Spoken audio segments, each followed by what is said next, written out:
You found us. Welcome to Emergency Protocol, a podcast for people who are stressy and depressy.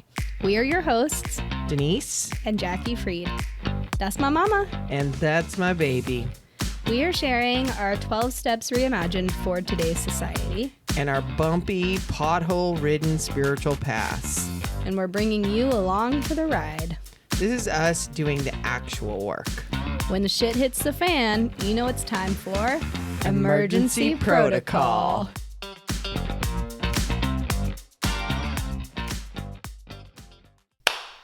Yeah. Hi. Not to clap together. It's one clap. Yes. Hi. Welcome to Emergency Protocol. We're protocoling. Our podcast for people who are stressy and depressy. Yes. She's cheersing to that. It's me and her and probably you. So it might sound a little echoey because we are basically, in our little space. Yeah. And so we're making do with what we have, which is 2 chairs that we inherited from Grandma. I feel like because we're looking at each other, the mics maybe need to be on this side. This is real life, real time emergency protocol. Or emergency protocoling as we do it. And that is fantastic. Yeah. That's what I love about this. It's like putting on my sweatshirt that I got when we went to family camp when you were about 11. Oh, Masita Sakoya. And because I was moving stuff in here, I was like, okay, what can we do so we can record in here today? I was like, okay, we'll use the grandma chairs, which we have, and some TV trays. I'll pull in anything that matches the color that I can find of our little thing that I printed out on our home printer. Moved a card table out, which is holding all of the like recording stuff and the camera. And we're practicing, so it's going to sound a little echoey because we don't have a rug in here that kind of absorbs the sound yet, and we don't have other things like plants and furniture that take up that buffer that. So sorry for people who are sensitive to sound today. This is real life. This is it. Yes. Yeah. You also pointed out that I've worn this sweater almost every single time. The good news is that the video hasn't recorded for most of the video episodes. So if you didn't know, I'm wearing a fabulous orchid colored sweater. It's, I guess, my signature look now. It has been your signature look since you bought it. She has been living in that It's sweater. a happy sweater. It is a happy sweater. It is a delight. Yes. Yeah. It's funny. Book of Delights just came up in my feed for, yes. So I've been listening. Yeah, it's great. Isn't it so good? It is so good. I'm so happy it finally came up for you. So this man was writing delights every day for a year.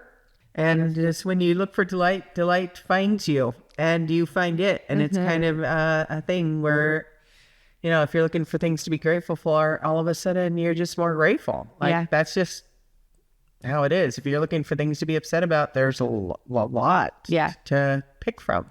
Yep. I just want, speaking of gratitude, I want to express my big, huge gratitude to my dad for orchestrating the conversion of this dilapidated garage. It was really, when I say like disgusting, it was just an old, gross garage. And when we went used to call it the chicken coop when I was growing up. And when we first went to like start the work, we realized that it wasn't even bolted or it didn't have any foundation. It had like 2 inches of concrete. We don't even know how it was standing up once we got into it. And so it has been a labor of love for the family. My husband and our good friend Johnny kind of helped excavate all of the detritus of a lifetime. Is the perfect word because it was an archaeological dig. There were some deep cuts from the family lore. And so the emergency protocol coming from me was everything goes out and nothing goes back. And it was a very hard boundary that she kept very well. Very hard boundary. And so now we have this space, which is going to be our recording space and a space to have some meetings in. And we are, so my husband worked really hard. My dad worked really hard. Jackie and I spent hours and hours looking through this and that. We did one of our favorite things, which is a assembly of IKEA things, which is one of our things. So if this doesn't work out, you'll find us on like Fiverr doing assembly for IKEA. And we put together a little kitchenette and created this space that's going to be really cozy and delightful. Speaking of delights, it's going to be delightful, and it's like it came together like from October till now. It's mid-January, so like pretty fast, considering. So that's where I'm at. I'm just really grateful that we're actually sitting in here talking. I'm really grateful that I got all of this stuff out of my house, where it was like you walk in and you just see like this recording this setup. this kind of weird ass recording setup. And Janky. so funny, I haven't been on TikTok in a long time, but I went on because one of the things referred to I think it was referred to a Sopranos 25th anniversary. So I wanted to see what HBO put together, because we just finished watching the whole thing of that with together with Jackie, and I realized like, oh, we could post some little snippets on here, but the difference I think between like just posting stuff to get likes is like I really feel like we're coming from a place of like finding other people who could use the help that we're outreaching with, right? Like that we're it's not about having It's not like 100 vanity million metrics. followers. It's about having the people find us who can resonate with what we're doing. And so I think, we've been through a few weeks of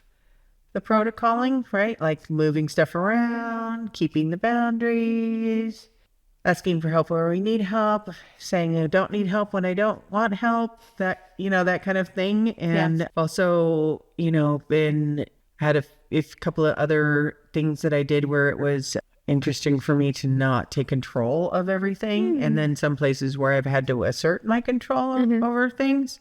So it's been a bit of an interesting couple of weeks, professionally and personally, where I've had to let go and also step back, right? Like, so it's been an interesting time for me to just be in my own power. Like, there's certain times where it's better just to keep your mouth shut and just do the right thing and be a worker among workers.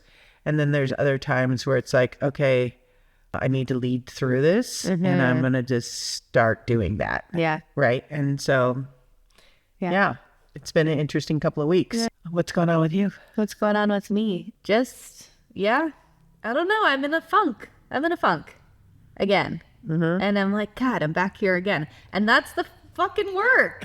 That's the work. It's like the funk comes and it goes, right? Yeah. And so just again, like practicing being gentle with myself, doing what I can do when I can do it, like doing the dishes and letting that be my house chore for the day, and not worrying about the laundry or whatever, or the dog hair. There's so much dog hair. Oh, dog hair. Yeah.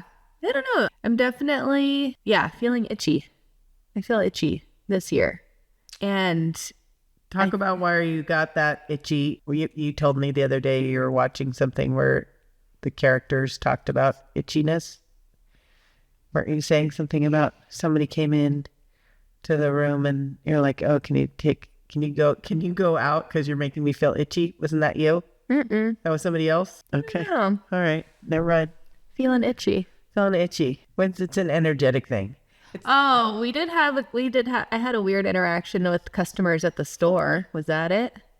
Yeah, something like that. Yes. Oh, okay. So okay. So it was definitely an itchy moment where I'm working at the grocery and I am restocking Epsom salt, which is already just like Not the most exciting task, but it came out in these two huge like clumps, like bricks, like this big. And I'm like, okay, great. So now I have to like chop these up basically with one of our giant scoops. So I'm in the middle of this task and a couple comes in, and within like 30 seconds to a minute, the husband comes up to me and goes, "Hi, my wife is on the phone with a client. Do you think you could just stop that until she's finished?" And I was like, yo, what? That is insane to me, to come into to a business, to somebody who's in the middle of their work day, trying to do their job, and say, my wife is on the clock right now in your store on the phone with the client. Can you please shut the fuck up so she can be on the phone with her client? Right. And I was like, I said very calmly, I was like, took a breath. And I said, I'm here at my job trying to do my tasks as well. She's welcome to step outside if she needs to finish her phone call. And he was like, please, it'll just take a minute. And I was like, okay. So I found other things to do, but I was seething. I was so mad. Yeah. And it felt like such an energetic encroachment. That's what it was. It felt like it just like wheedled its way into my entire feeling. And I had been listening to the Book of More Delights by Ross Gay. Ross Gay is a national treasure. Ross, big fan. We love you. Come be on our podcast. But yeah, so I had been in that frame of mind of like, oh, like I'm appreciating the small details. Look at me. Like I'm doing the thing. And then these people came in and I was just like, ah! Yeah. Crazy. Yeah. And I'm still mad about it. Yes, I can see that. I've told this story like 3 times now and I'm still mad. So, yeah, which is interesting because anger is not really what comes up for me. Like that's not something, anger is not usually a feeling that I struggle with, right? It's usually more just like the empty husk of existence feeling. Nice. Or absence of feeling. It's so funny. And I opened one of my sales meetings last week with like, how's everybody doing? It was one of those gray, overcast, funky days of, seasonal depression, anyone? And like a couple answers. I'm like, okay, only me? All right. Part of it, I think, is that because we live in California where it's not cloudy. And so we're used to sunshine. And when it's cloudy for a good amount of time, it does affect my mood. Yeah. Really, though. Absolutely. And I was thinking about that in the shower today. So I was looking out the window and I was like, oh, it's another gray day. And like, maybe we'll get some sun if it burns off or whatever. But then I was like, I thought this weather was so fucking cute when we were in Denmark, just cycling around the countryside. I was like stopping to take pictures of houses and little plants and, just filming the misty morning that we were experiencing. And I was like, why am I struggling with that here? And I'm like, oh, it's because I'm worried about like my roof leaking and like my dog is fucking wet and smelly. Yeah, you don't have to not think about anything and have food just show up when we stop. And it's very different. Yeah, that's very different. Yeah. Interesting. Very interesting. So I think the thing that we're really gonna, the one thing that you and I are working on is coming up with like a mini workshop. So in my practice of doing this work over most of my life at this point, I co-hosted a lot of workshops with some very good friends. Yeah. And so we've been adapting the work to our language. Yeah. So that people who want to do this work with this language have some sort of trail guide to help them, like, okay, I want to go from point A to point B. How do you get there, right? You got these little stops along the way. Or how do I get there in a new way? Yeah. Yeah. So she and I are working on that. We're up to step 3, and I think we can probably bang that out over the next month, actually. Yeah. And then I think we'll be ready for some people to come together and talk about this stuff and see what's on people's minds, I think when I in working doing that workshop, our sponsor Claire, who was the one who taught us how to do this, is in hospice right now. So we're all feeling like, oh, this woman who really changed our lives and changed other people's lives through teaching us how to do it. Like she taught this many tables of women how to do this. And then those women taught more women, and those women taught more. Like the ripple effect of her taking us through this and teaching us how to get specific with our resentments and fears and anxieties and depressions and whatever it was that we were feeling, instead of like making this giant blanket statements about all of that. She taught us how to get very specific, and she always pointed us back to like something bigger, right? Like where is God? And I call her Mama. It's just like, okay, where is step 3 and all of that, right? And it was like, oh, nowhere, because I am totally self-willing it, and I am running with it, and I'm controlling everything, and nothing's working out, and now I'm pissed, right? So I think that it's interesting when you have someone like that who has made such a profound difference in your life, that I think she knows how profound. We had this birthday party. I think it was her 90th, a couple of years ago, 85th? right? Yeah. I think it was their 85th birthday, and there was just a huge room full. Like, we had to have a banquet hall for all of the women that she helped, and it was so beautiful that she was able to experience that, because, you know, I think the thing is like she left a real legacy behind of helping people. And she grew up in a very tough, you know, she was half Cherokee and half Black growing up in the South. And, you know, I don't even need to say like how rough that, and she's in her 90s, so you can just do the math of what time in the world it was doing that. And she had some very great stories about Billie Holiday and drinking in her red wig and you know, road rage. She just is, you know, she was a real deal. And and that's, I think, what is motivating, at least on my part, to keep her legacy moving forward. And like, you know, she would help us through that, but she'd also say, like, this week somebody cut me off and I chased them down for $3 and was like, like, and you would not expect this from like this 80 or 70-year-old woman. And so like she was just real, you know? And so that's the thing. It's like, okay, you do all this work, but there are things in life that will set you off. And you just need to acknowledge, like, that's just how it goes sometimes. Right?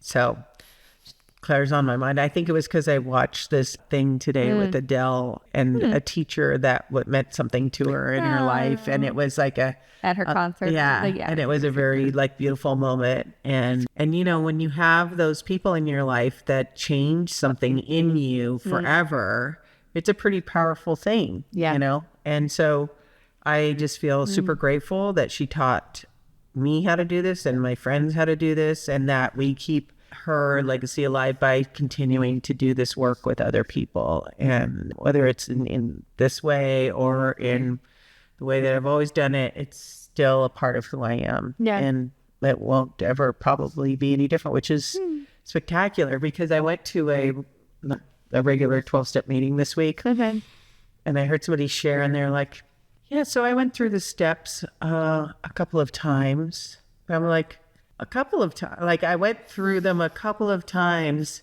and I'm 30 plus years sober. And I was like, this is like a daily thing. Like, this is not a like, oh, I went through and read this It's not like what's it called? When you have to keep your like certifications. Right. It's like continuing education. It's not a continuing education course. It's not. And I was just like, okay, so good for you that you at least did something. But like, this is, as you change, the work changes too. Like, there's no time where I feel so evolved that I don't have to do this work. Right. So it's very interesting to hear that in this room full of mostly like long-term sober people. You know, so question. Yeah. Do you If you're like not specifically in a step study, do you ever go and like add to your list of resentments if you notice something coming up new? Like, do you just keep a running list in like a journal or something? Like, Yes. what does that actually look like in practice for you? Usually now it comes up in step 10, which is like a daily practice thing. yeah. So it never usually lives out much longer than that if it's like a real resentment. So Like you're able to work through it within it coming up in like one day. and pretty fast. Like, so I, had this uncomfortable thing. I talked about with some people that I had something come up. I addressed it with the person, not the person that I had the thing coming up with somebody that I needed to talk to about it. Then I had to get to a place of like, not surrender, but you pray for people because people can only do what they can do, right? Like it's interesting because we were out with my best friend. We went and saw that beautiful, if you're in LA, go see this art exhibit called Luna. It's fantastic downtown. And I was talking about that, because I get on my high horse about whether people are sober, if they're still smoking weed or whatever. And she's like, we don't kick people while they're down. And I was like, she's right? Like people are where they're at and they can only do what they can do with the tools they have at the time. And so like, I don't need to be all upset about somebody else's behavior. If that's what they're capable of, that's what they're capable of. I'm responsible for my behavior and how it's affecting me. This person's not losing any sleep over me, right? And so me just dwelling on it and it's eating away at me. So I was like, okay, you got to pray for that person.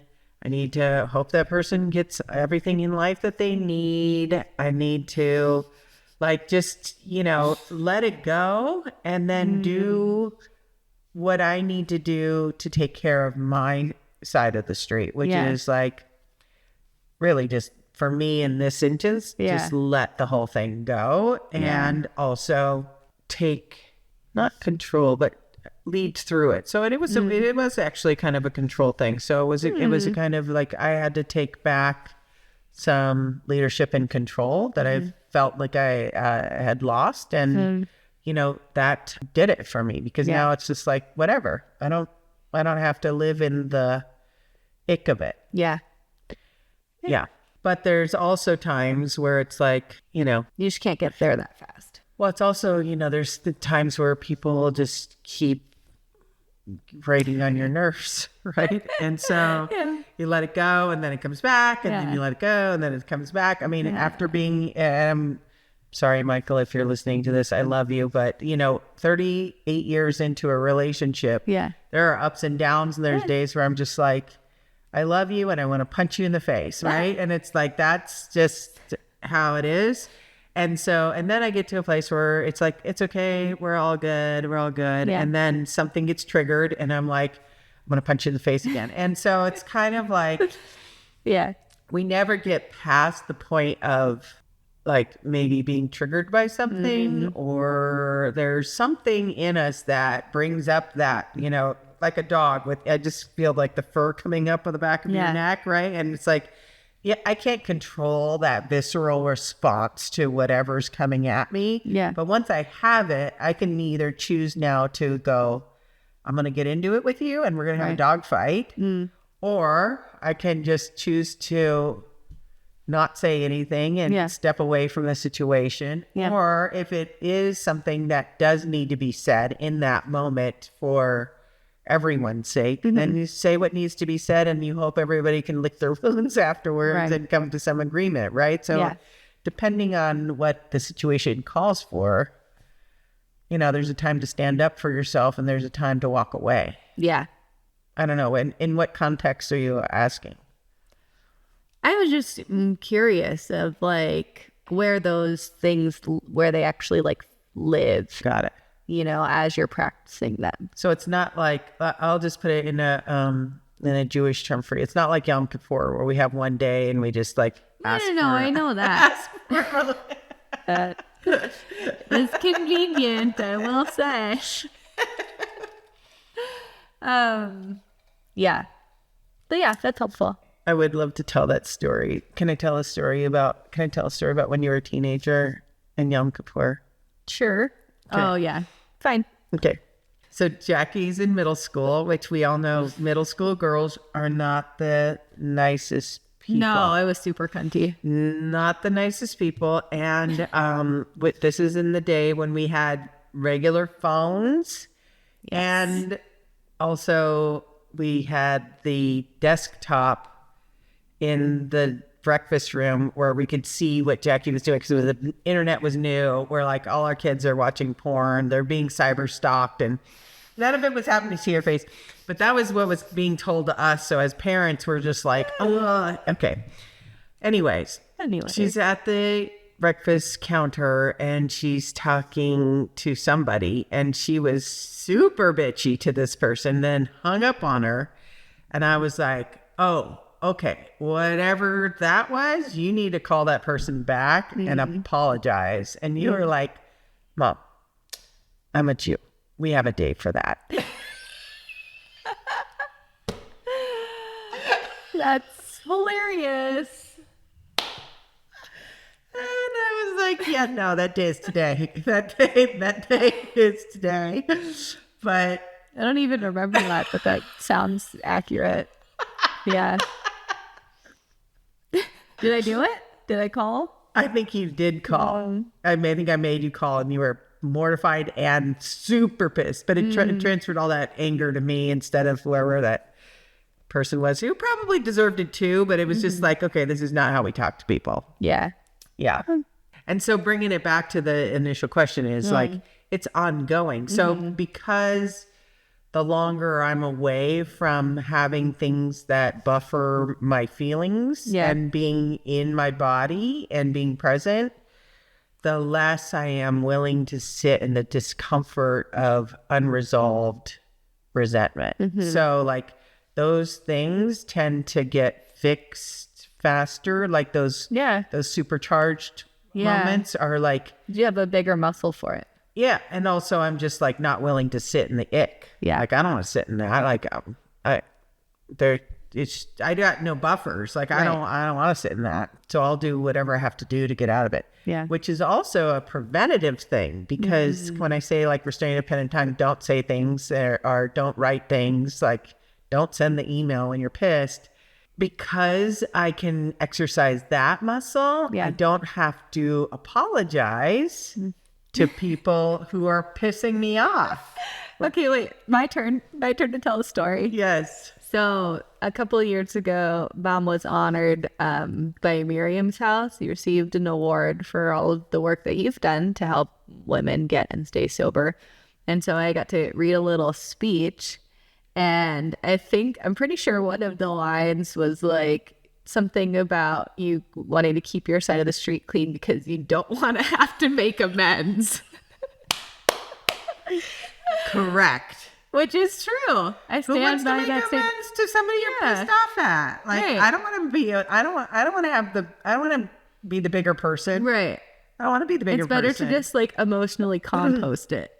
Yes. It's like, okay, yes, emotionally compost is one thing, but I mean, obviously we're not doormats either, right? Correct. So there's a difference between like accepting abuse or something that's unacceptable versus a manufactured resentment around somebody's a behavior that they can't control or whatever. I don't know if I'm explaining it right, but it's like, I don't. So and that's where step 10 is, because you have like 1 through 3 is like surrender, figuring out what this connection to something bigger is. What does that bigger thing look like? What is it that I can lean into? Is there something that I can build for myself that feels like it's got me? Yeah. And then once you have kind of the foundation again, like this room, we don't have 2 inches. We actually are bolted to something that will hold this up.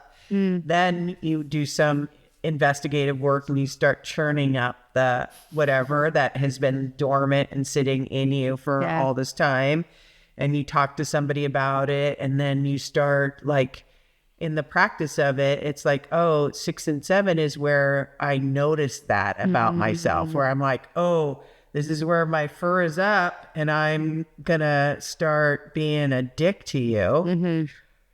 and I can go, okay, here I am. Am I going to choose to say some shitty things right now? And then I'm going to have to come back and go, I'm really sorry I did that. Like or burn the bridge, which is another thing that I think you taught me really early on too, was like, don't burn bridges.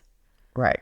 And I think you were thinking about it because of like your experience in real estate. Like, you know, we're doing our best, keeping our side of the street clean. But in life too, it's like, you know, not always, but generally speaking, like as a romantic relationship has ended, I'm usually viewed as like taking the high road by other people, right? Yeah. As opposed to just like flipping tables. Are you fucking kidding me? A younger woman when I'm 20? Yeah. That is a true story.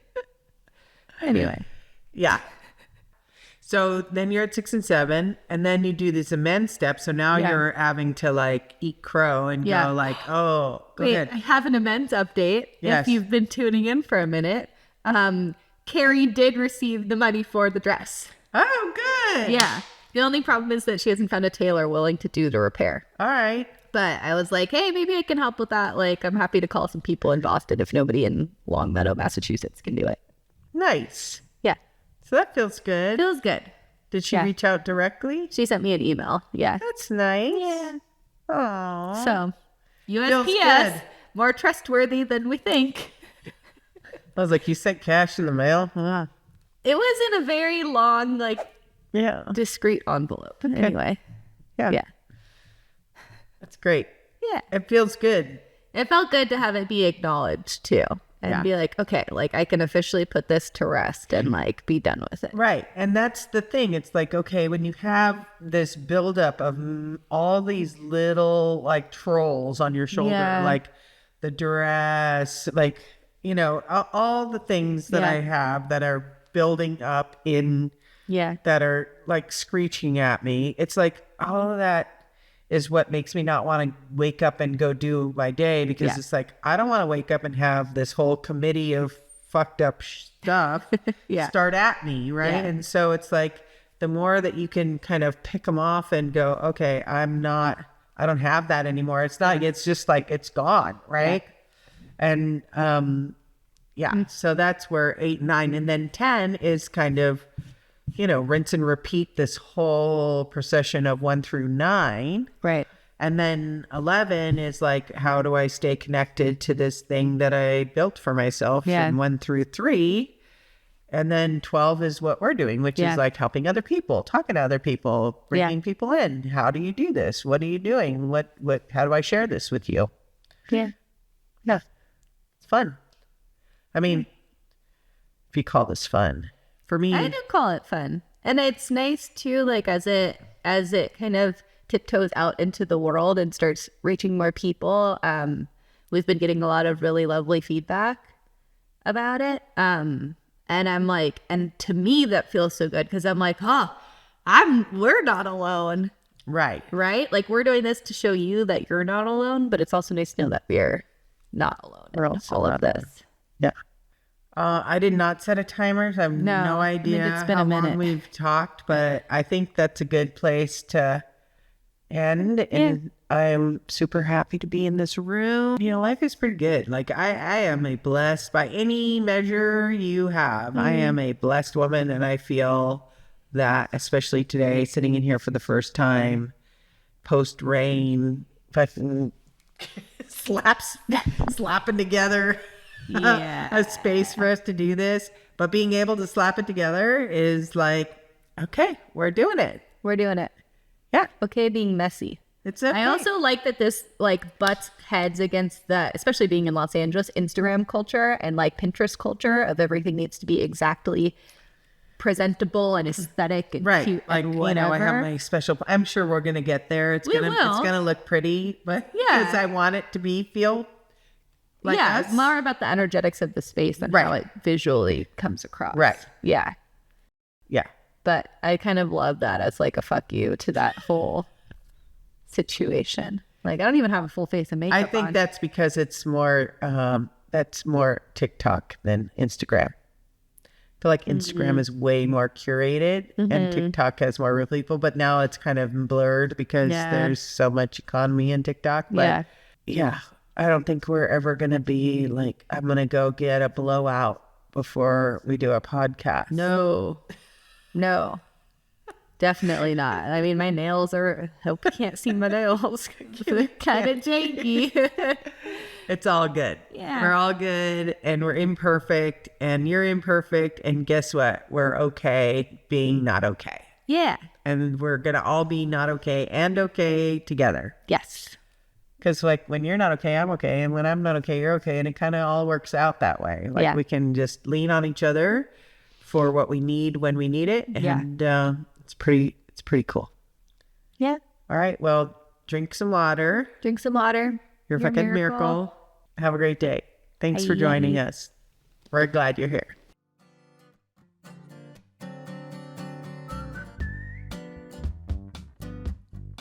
We want to hear from you. Find us on Instagram and TikTok at 12 Steps for Everyone. That's at the number 12 Steps for Everyone. Please like and follow us. You can also send us topics you want us to dig into or follow-up questions from each episode. And if you know someone who would enjoy or benefit from our conversations, please feel free to share this with them. All are welcome here.